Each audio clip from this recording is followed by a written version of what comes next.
Hello दोस्तों, नमस्कार। स्वागत है आपके अपने यूट्यूब चैनल संजय टेक्निकल @21 में।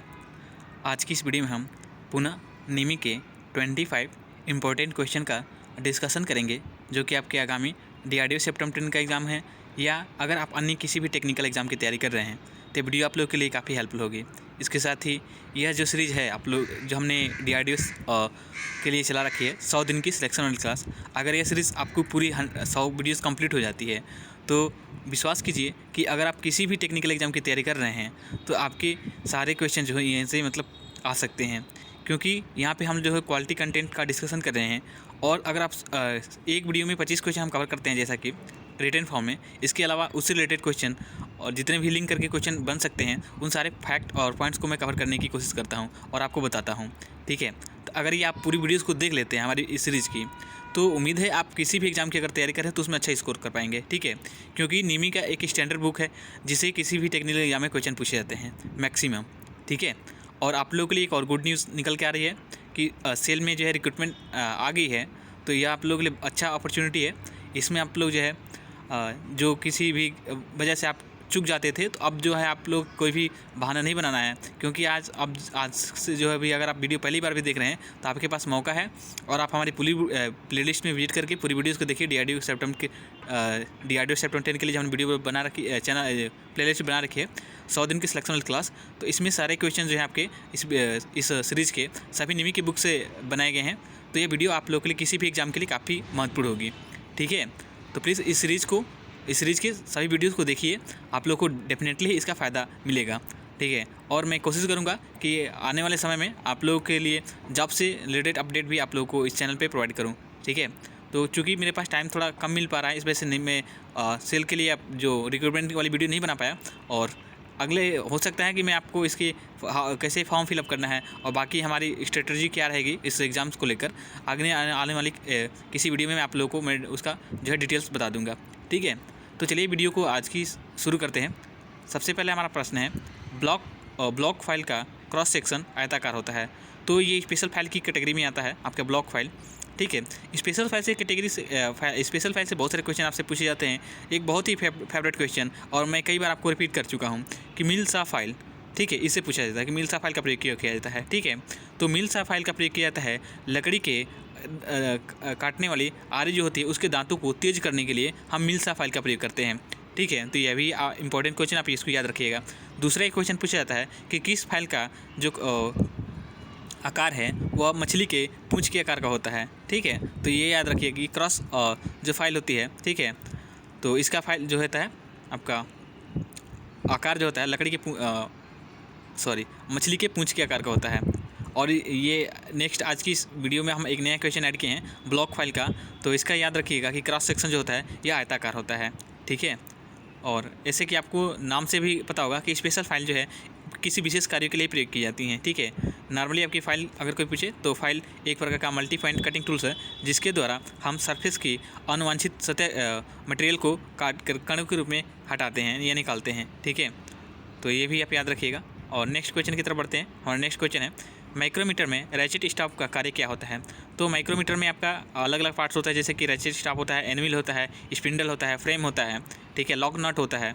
तो ये इन सभी के अलग अलग कार्य होते हैं। तो यहाँ पे रैचेट स्टॉप के बारे में पूछा गया है, तो याद रखिए कि माइक्रोमीटर में जो रैचेट स्टॉप दिया रहता है वो होता है समान प्रेशर को सुनिश्चित किया सके, ताकि प्रेशर को हम एक समान यूनिफॉर्म प्रेशर हम क्या कर सकें, जॉब पे डाल सकें। क्योंकि अगर आप उसमें रैचेट स्टॉप नहीं रहेगा तो आपका प्रेशर कभी ज़्यादा या कभी कम हो सकता है। तो इससे आपके जो आपका माप है उसमें अगर प्रेशर ज़्यादा होगा तो माप कम बतलाएगा, और प्रेशर कम होगा तो आपका माप जो है ज़्यादा बता सकता है। इस वजह से उसमें क्या होता है, रैचेट स्टॉप दिया जाता है, जो कि आप एक समान प्रेशर किसी भी जॉब के ऊपर सुनिश्चित करता है।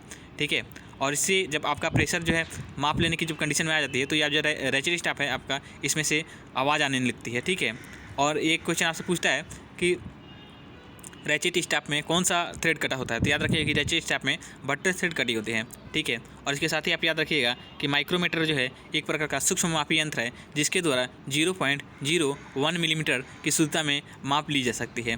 ठीक है, और एक क्वेश्चन याद रखिएगा माइक्रोमीटर से, जी जो कि पूछा जाता है आपके अलग अलग एग्जाम में कि माइक्रोमीटर जो है आपका नट और बोल्ट के सिद्धांत पे कार्य करता है, या अगर आपका वहाँ पे नट और बोल्ट ऑप्शन नहीं है तो अगर आप वहाँ पे स्क्रू ऑप्शन दिया है तो आप याद रखिएगा कि स्क्रू भी आपका आंसर जो है सही होगा।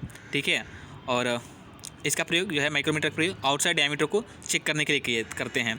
माइक्रोमीटर आपके अलग अलग प्रकार के होते हैं, आउटसाइड डायमीटर, इनसाइड डायमीटर। तो आउटसाइड डायमीटर अगर नॉर्मली माइक्रोमीटर की बात करें तो आपका ये होता है, आपका लिस्ट काउंट होती है इसके 0.01 मिलीमीटर, और आप बाहरी व्यास को यानी आउटसाइड डायमीटर को चेक करने के लिए प्रयोग किया जाता है।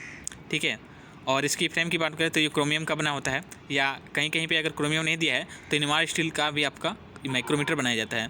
ठीक है, चलिए नेक्स्ट क्वेश्चन की तरफ बढ़ते हैं। नेक्स्ट क्वेश्चन है हमारा, माइक्रोमीटर के किस वेल्डिंग के समय उसे साफ़ करने के लिए उसका प्रयोग करते हैं। सॉरी, यहाँ पे क्वेश्चन में थोड़ा सा मिसटाइपिंग हो गई है। क्वेश्चन है आपका कि माइक्रोमीटर के डिसमेल्टिंग, ठीक है, यानी कि जब माइक्रोमीटर के अलग अलग पार्ट्स को हम साफ़ करते हैं तो अलग अलग करते हैं पार्ट्स को, ठीक है, उनकी मेंटेनेंस के लिए, तो हमें उसे अलग उनके पार्ट्स को धोने के लिए हम किस मटेरियल का प्रयोग करते हैं। तो याद रखिएगा कि माइक्रोमीटर के डिसमेल्टिंग के समय उसे साफ़ करने के लिए हम कार्बन टेट्राक्लोराइड CTC का प्रयोग करते हैं। ठीक है, तो ये भी इंपॉर्टेंट क्वेश्चन है, इसको प्लीज़ याद रखिएगा। ठीक है, नेक्स्ट क्वेश्चन है 4 नंबर का, जब सर किसके ऊपर स्क्रू हेड के प्रोजेक्शन से बचना हो तो किसका प्रयोग करते हैं। सॉरी, यहाँ पे भी क्वेश्चन थोड़ा सा एरर हो गया है। याद रखिए कि सरफेस, ठीक है, सरफेस के ऊपर स्क्रू हेड के प्रोजेक्शन से बचना हो तो किसका प्रयोग करते हैं। यह क्वेश्चन आपके है, करेक्शन कर लीजिएगा थोड़ा सा क्वेश्चन में कि सरफेस के, ठीक है, जब सरफेस के स्क्रू हेड को प्रोजेक्शन से बचाना हो तो हम वहाँ पर किसका प्रयोग करते हैं। तो याद रखिए कि जहाँ पे सरफेस के स्क्रू हेड को प्रोजेक्शन से बचाना हो वहाँ पे हम hexagonal socket head cap screw का प्रयोग करते हैं। ये इंपॉर्टेंट क्वेश्चन है, इसको प्लीज़ नोट कर लीजिएगा। ठीक है, नेक्स्ट क्वेश्चन है 5 नंबर का, हल्के कार्यों के लिए किस बेल्ट फास्टनर का प्रयोग करते हैं। तो फास्टनर का कार्य होता है दो कंपोनेंट्स को आपस में जोड़ने का। फास्टनर आपके 3 प्रकार के होते हैं, permanent fastener, semi permanent fastener और टेम्परेरी फास्टनर। ठीक है, तो यहाँ पे हल्के कार्य के लिए यानी कि लाइट वर्क के लिए फास्टनर की बेल्ट फास्टनर, एक्चुअली यहाँ पे क्वेश्चन है बेल्ट फास्टनर का। ठीक है, तो इसके लिए हम वायर टाइप फास्टनर का प्रयोग करते हैं, बेल्ट फास्टनर का प्रयोग करते हैं, ये आप याद रखिएगा।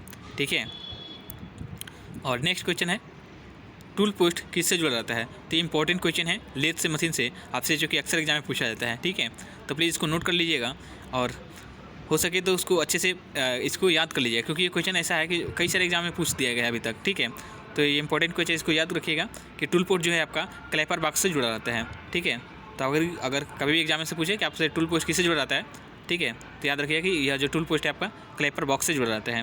नेक्स्ट क्वेश्चन की तरफ बढ़ते हैं। 7 नंबर का क्वेश्चन है, यदि तेल की विस्कोसिटी अधिक हो तो फीड कैसी होनी चाहिए, यानी हमें किस प्रकार की फीड देनी चाहिए। तो याद रखिएगा कि तेल की विस्कोसिटी से मतलब है तेल के गाढ़ापन से। ठीक है, यानी कि तेल कितना कोई गाढ़ा है यह उसकी विस्कोसिटी बताती है। अगर कोई गाढ़ा तेल है तो उसकी विस्कोसिटी हाई होगी। ठीक है, अगर कोई पतला तेल है यानी कि कम गाढ़ा है तो उसकी विस्कोसिटी लो होगी। और अगर किसी क्या कहता है कि विस्कोसिटी यानी कि कोई बहुत मोटा तेल है, ठीक है, गाढ़ा तेल है, तो वहाँ पे जो विस्कोसिटी है उसकी हाई होगी, और वहाँ पे जो हम जो फीड की बात करें तो फीड जो है आपकी कम देनी चाहिए। तो ये भी इंपॉर्टेंट क्वेश्चन है, अभी इसको याद रखिएगा कि विस्कोसिटी हाई हो तो फीड आपकी क्या होगी, कम होगी, यानी कि उसकी उल्टा होती है। विस्कोसिटी लो होगी तो फीड आपकी हाई होगी। ठीक है, इसका जो है उल्टा रिलेशन होता है, तो इसको प्लीज़ याद रखिएगा, ये आसान भी है याद करने में। ठीक है, नेक्स्ट 8 नंबर क्वेश्चन है, पाइप तथा कंट्रोल वाल्व को जोड़ने के लिए किसका प्रयोग करते हैं। तो याद रखिए कि पाइप या तथा कंट्रोल वाल्व को जोड़ने के लिए हम फ्लेंज का प्रयोग करते हैं। ठीक है, और एक क्वेश्चन और भी क्वेश्चन इससे पूछता है घुमा करके, या आपसे पूछ सकता है कि 2 पाइपों को आपस में जोड़ने के लिए, समान व्यास के 2 पाइपों को आपस में जोड़ने के लिए हम फ्लेंज का प्रयोग करते हैं। ये भी इंपॉर्टेंट क्वेश्चन है, इसको याद रखिएगा। सेम क्वेश्चन इससे घुमा कर पूछ सकता है, या पूछ सकता है आपसे कि पाइप तथा कंट्रोल वाल्व को जोड़ने के लिए किसका प्रयोग करते हैं। तो याद रखिए कि फ्लेंज का प्रयोग हम करते हैं। ठीक है, नेक्स्ट क्वेश्चन की तरफ बढ़ते हैं। 9 नंबर, पाइपलाइन में बैक प्रेशर से बचने के लिए किसका प्रयोग करते हैं। तो पाइपलाइन में बैक प्रेशर से बचने के लिए हम नॉन रिटर्न वाल्व का प्रयोग करते हैं। ठीक है, थोड़ा सा वाल्व के बारे में जान लेते हैं कि वाल्व होते क्या हैं। तो पाइपलाइन में वाल्व का प्रयोग पानी की मतलब कि पानी के बहाव को नियंत्रित करने, उसे कंट्रोल करने के लिए हम वाल्व का प्रयोग करते हैं। वाल्व आपके अलग अलग प्रकार के होते हैं, जो कुछ कॉमन क्वेश्चन जो है आपसे वाल्व से जो आपके अक्सर एग्जाम में पूछे जाते हैं, जैसे कि गेट वाल्व। ठीक है, तो यह पानी के बहाव को पानी के बहाव को चालू या बंद करने के लिए हम गेट वाल्व का प्रयोग करते हैं। ठीक है, और इसके साथ ही एक क्वेश्चन पूछा जाता है आपसे ग्लोब वॉल से। तो पूछा जाता है आपसे क्वेश्चन में कि ग्लोब वॉल का प्रयोग किस लिए किया जाता है। तो याद रखिए कि ग्लोब वॉल का प्रयोग जो है पानी के बहाव को नियंत्रित करने के लिए, ठीक है, पानी के बहाव को नियंत्रित करने के लिए हम ग्लो वाल्व का प्रयोग करते हैं, ठीक है, जबकि पानी के बहाव को चालू या बंद करने के लिए हम गेट वाल्व का प्रयोग करते हैं, ठीक है। और बैक प्रेशर से बचने के लिए हम नॉन रिटर्न वाल्व का प्रयोग करते हैं, ठीक है। तो ये 3 क्वेश्चन हो गए। और एक इंपॉर्टेंट क्वेश्चन पूछा जाता है आपसे कि फाइन सूक्ष्म नियंत्रण के लिए, ठीक है, यानी कि फाइन एडजस्टमेंट के लिए किस वाल्व का प्रयोग करते हैं। तो याद रखिए कि नीडल वाल्व का प्रयोग करते हैं फाइन एडजस्टमेंट के लिए, मतलब पानी के बहाव को बहुत ही कम मात्रा में नियंत्रण करना हो, सूक्ष्म नियंत्रण करना हो, तो वहाँ पर नीडल वाल्व का हम प्रयोग करते हैं। तो इतने सारे इंपॉर्टेंट जो पॉइंट्स है आपके वाल्व से संबंधित याद होने चाहिए, ठीक है। नेक्स्ट क्वेश्चन है, प्लीज़ कंसंट्रेशन के साथ में आप हमारे जो वर्बली क्वेश्चन बता रहे हैं उसको भी ध्यान से सुनिएगा, ठीक है, क्योंकि ये इंपॉर्टेंट पॉइंट्स है जो हम आपको कवर करते हैं ड्यूरिंग, मतलब कि जो भी लिंक करके क्वेश्चन के साथ में क्वेश्चन आपको बताते हैं एक्स्ट्रा क्वेश्चन, तो ये भी बहुत इंपॉर्टेंट है, क्योंकि सारे क्वेश्चन को एक वीडियो में हम नहीं शामिल कर सकते, क्योंकि अगर सारे क्वेश्चन शामिल करेंगे तो थोड़ा सा हमें टाइम ज़्यादा लग रहा है क्वेश्चन को रिटर्न फॉर्म बनाने से में, ठीक है, और सुनी हुई बातें ज़्यादा लंबे समय तक याद रहती है। इस वजह से भी यह इंपॉर्टेंट चीज़ है कि आप लिखने के बजाय सुनने को अच्छे प्रकार से इसको वीडियो को 2 बार 3 बार जितना बार हो सके आप इसको देखिए, तो डेफिनेटली आपके सारे क्वेश्चन जो है आपके फिंगर टिप्स होंगे, यानी कि आप पूरे को अच्छी उसको कंटेस्ट वर्बली आप उसको याद कर पाएंगे, ठीक है। तो प्लीज़ वीडियो को कंसंट्रेशन के साथ में एक बार में नहीं 2 बार में 3 बार में जब भी मतलब आपको मौका मिले इसको वीडियो को 1 बार 2 बार इसको देख लीजिए। और ये तो मतलब कि ये तो मुश्किल है थोड़ा कि एक वीडियो को अगर आप एक देख लें तो सारे क्वेश्चन आपको समझ में आ जाए और सारे क्वेश्चन आपको याद हो जाए। इसलिए जब भी मौका मिले वीडियो को मतलब दोबारा से देखने का प्रयास करिए, आपको इसका बेनिफिट डेफिनेटली आने वाले समय में देखने को मिलेगा, ठीक है। चलिए नेक्स्ट क्वेश्चन की तरफ बढ़ते हैं। 10 नंबर क्वेश्चन हमारा, पाइप रेंच का प्रयोग कितने यानी कि मिलीमीटर तक व्यास के पाइप को पकड़ने के लिए किया जाता है। तो याद रखिएगा कि पाइप रेंज का प्रयोग 15 से लेकर के 50 मिलीमीटर यानी कि 15 टू 50 मिलीमीटर व्यास तक के डायमीटर तक के पाइप को पकड़ने के लिए हम पाइप रेंच का प्रयोग करते हैं, ठीक है। और इसमें एक बहुत सारे क्वेश्चन इसमें पाइप से भी पूछे जाते हैं। तो पाइप का प्रयोग किया जाता है जो है पदार्थ को एक स्थान से दूसरे स्थान तक भेजने के लिए, ठीक है। तो ये भी आप याद रखिएगा। नेक्स्ट क्वेश्चन है, मशीन वेट्स का निर्माण करने के लिए कास्ट आयरन का प्रयोग क्यों किया जाता है। तो अधिकतर जैसे कि आपसे क्वेश्चन एक नॉर्मली आपसे पूछता है कि लेथ मशीन के बेड जो है किसके बनाए जाते हैं। तो लेथ मशीन का जो बेड है वह कास्ट आयरन से बनाया जाता है। अब यहाँ पे क्वेश्चन ये पूछा गया है कि मशीन के बेड्स जो हैं आपके कास्ट आयरन से ही क्यों बनाए जाते हैं। तो इसका कारण होता है कि हाई कंप्रेसिव स्ट्रेंथ इसके, यानी कि जो कास्ट आयरन होता है इसके अंदर हाई कंप्रेसिव स्ट्रेंथ का प्रॉपर्टीज होती है या गुण होता है। इसकी वजह से ही हम लेथ मशीन के जो बेड्स हैं वो कास्ट आयरन से बनाए जाते हैं, ठीक है। कास्ट आयरन से एक क्वेश्चन और पूछा जाता है आपसे अक्सर एग्जाम में, ठीक है, कि कास्ट आयरन की मशीनिंग करते समय किस कूलेंट का प्रयोग करते हैं। तो याद रखिएगा कास्ट आयरन की मशीनिंग करते समय किसी भी कूलेंट का प्रयोग नहीं करते हैं। या तो आपका आंसर होगा ड्राई एयर या आपका होगा कि मतलब कुछ भी नहीं, ठीक है। तो अक्सर एग्जाम में देता है ड्राई एयर, तो आपका ड्राई एयर आपका सूखी हवा, मतलब कि हम क्या होगा आपका आंसर सही हो जाएगा, ठीक है। और एक क्वेश्चन आपसे पूछता है कि कास्ट आयरन का उत्पादन, ठीक है, किस भट्टी के द्वारा या कैसे किया जाता है, किससे किया जाता है। तो याद रखिएगा कि कास्ट आयरन का जो उत्पादन है यह कुपूला फटने से किया जाता है, ठीक है। तो ये इंपॉर्टेंट क्वेश्चन है। और कास्ट आयरन का हम कास्ट आयरन की मशीनिंग करते समय किसी भी कूलेंट का प्रयोग क्यों नहीं करते हैं, यह भी क्वेश्चन आपसे पूछ सकता है। तो याद रखिएगा क्योंकि कास्ट आयरन में फ्री ग्रेफाइट होता है और ग्रेफाइट जो है आपका एक प्रकार का सॉलिड लुब्रिकेंट है। इस वजह से हम इसमें कास्ट आयरन में जो है मशीनिंग करते समय किसी भी कूलेंट का प्रयोग नहीं करते हैं, ठीक है। नेक्स्ट क्वेश्चन है 12 नंबर का, HSS यानी कि हाई स्पीड स्टील का मुख्य घटक क्या है। तो हाई स्पीड स्टील के जो मुख्य घटक है वो टंगस्टन, क्रोमियम और वेनेडियम, यानी कि इन तत्वों की मदद से जो है आपके कंपोजिशन से जो है आपका हाई स्पीड स्टील का निर्माण होता है या बनाए जाते हैं, ठीक है। जिसमें टंगस्टन की मात्रा 18%, क्रोमियम की मात्रा 4% और वेनेडियम की मात्रा जो होती है वह 1% होती है, ठीक है। तो ये इंपॉर्टेंट क्वेश्चन है, कई सारे एग्जाम पूछा जाता है, तो इसको प्लीज़ आप याद रखिएगा, ठीक है। इसे हम हाई स्पीड स्टील क्यों कहते हैं, क्योंकि यह हाई स्पीड पे प्रयोग किया जाने वाला पदार्थ है। यानी कि कोई मशीनिंग कार्य हाई स्पीड स्टील पे करना हो तो उसके जो पदार्थ हैं यानी कि टूल्स हैं उसको हाई स्पीड स्टील से बनाया जाता है, ठीक है। और अक्सर जो आपके कटिंग टूल्स होते हैं वो आपके हाई स्पीड स्टील से ही बनाए जाते हैं, ठीक है। तो ये भी इंपॉर्टेंट है, इसको याद रखिएगा। नेक्स्ट क्वेश्चन है 13 नंबर का, अलग अलग व्यास के 2 पाइपों को जोड़ने के लिए किसका प्रयोग करते हैं। तो याद रखिएगा कि भिन्न भिन्न व्यास के या अलग अलग व्यास के 2 पाइपों को जोड़ने के लिए हम रेड्यूसर का प्रयोग करते हैं। तो इंपॉर्टेंट क्वेश्चन है, इसको याद रखिएगा। इसी क्वेश्चन को घुमा कर क्वेश्चन से पूछता है कि क्या करते हैं, अब पानी के प्रेशर को कम या ज़्यादा करने के लिए किसका प्रयोग करते हैं। तो यहाँ पे भी आपका रेड्यूसर का प्रयोग करते हैं, ये भी आप याद रखिएगा, ठीक है। नेक्स्ट क्वेश्चन है 14 नंबर का, ड्रिलिंग ऑपरेशन के लिए गोल छड़ या पाइप को पकड़ने के लिए किसका प्रयोग करते हैं। तो याद रखिए कि ड्रिलिंग ऑपरेशन करना हो आपको और कोई आपकी जो जॉब है वो राउंड बार है या कोई पाइप है, तो उसको पकड़ने जो है उसे हम वी ब्लॉक को वी ब्लॉक विथ क्लैम्प यानी कि वी ब्लॉक को क्लैम्प के साथ में पकड़ते हैं। ठीक है, तो इंपॉर्टेंट क्वेश्चन है, ये भी याद रखिएगा। ठीक है, ये क्वेश्चन आपके गोले छड़ या से पूछता है कि गोले छड़ का या व्यास निकालने के लिए किसका प्रयोग करते हैं, किस कैलिपर का प्रयोग करते हैं, अक्सर से ऐसे पूछ लेता है घुमा के क्वेश्चन। तो याद रखिए कि गोले छड़ का जो सेंटर है उसको निकालने के लिए हम जेनी कैलिपर का प्रयोग करते हैं। ठीक है, या अगर आपसे जेनरी कैलिपर वहाँ पे ऑप्शन ना हो तो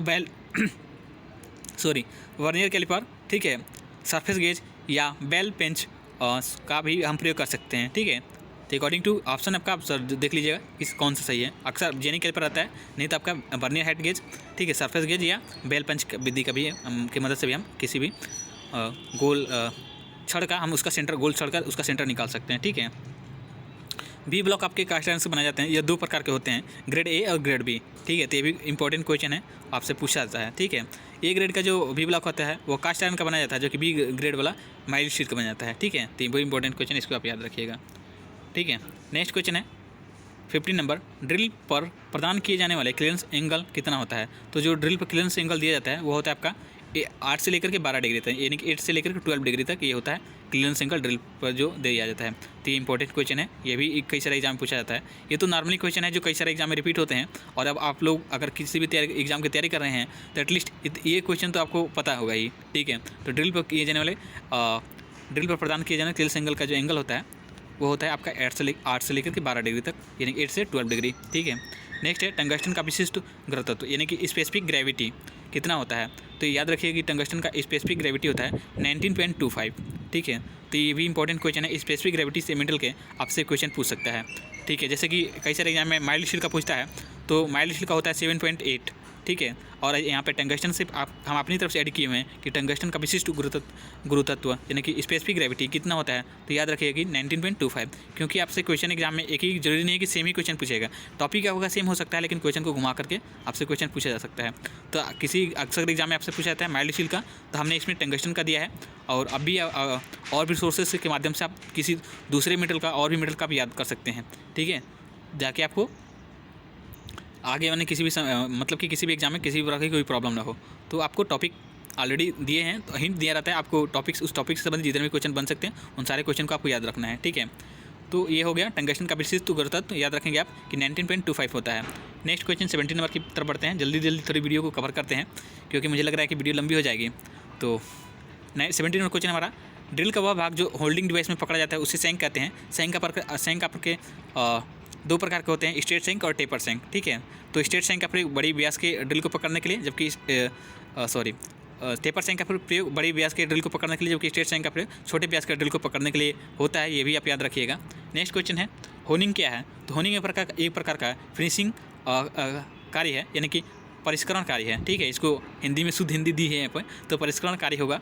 आपके याद रखिए कि होनिंग क्या है, एक प्रकार का परिष्करण कार्य है, या इसको हिंदी इंग्लिश में बोले या नॉर्मल भाषा में बोले तो यह फिनिशिंग का कार्य है। ठीक है, होनिंग हो या लैपिंग हो, दोनों के लिए सेम आंसर होता है आपका, फिनिशिंग का कार्य है। ठीक है, होनिंग आपके अंदरूनी जॉब पे की जाती है, जबकि लैपिंग आपको बाहरी सतह पे की जाती है। तो ये इंपॉर्टेंट है, इसको भी आप याद रखिएगा। नेक्स्ट 90 नंबर क्वेश्चन है आपका, फोर्स फीड लुब्रिकेशन सिस्टम में पंप किसके द्वारा संचालित होता है। तो याद रखिएगा कि फोर्स फीड लुब्रिकेशन सिस्टम में पंप जो है आपका कैम शाफ्ट के द्वारा संचालित होता है, उसके द्वारा ऑपरेट होता है। ठीक है, नेक्स्ट 20 नंबर क्वेश्चन आप है, मापन द्वारा प्राप्त किसी निर्मित घटक का आकार किसको दर्शाता है। तो किसी भी कंपोनेंट के अगर हम माप लेते हैं तो उसकी एक्चुअल साइज होती है, वास्तविक माप होती है। ठीक है, और अगर कोई वर्कपीस है, ठीक है, उसके ऊपर कोई टॉलरेंस देते हैं तो उसकी बेसिक साइज होती है। ठीक है, जो आपकी जिसके ऊपर टॉलरेंस दी जाती है वो बेसिक साइज, और जो कंपोनेंट्स बनने के बाद जो तैयार होता है उसकी जो हम माप लेते हैं तो उसी को हम एक्चुअल साइज कहते हैं। तो ये थोड़ा सा याद रखिएगा।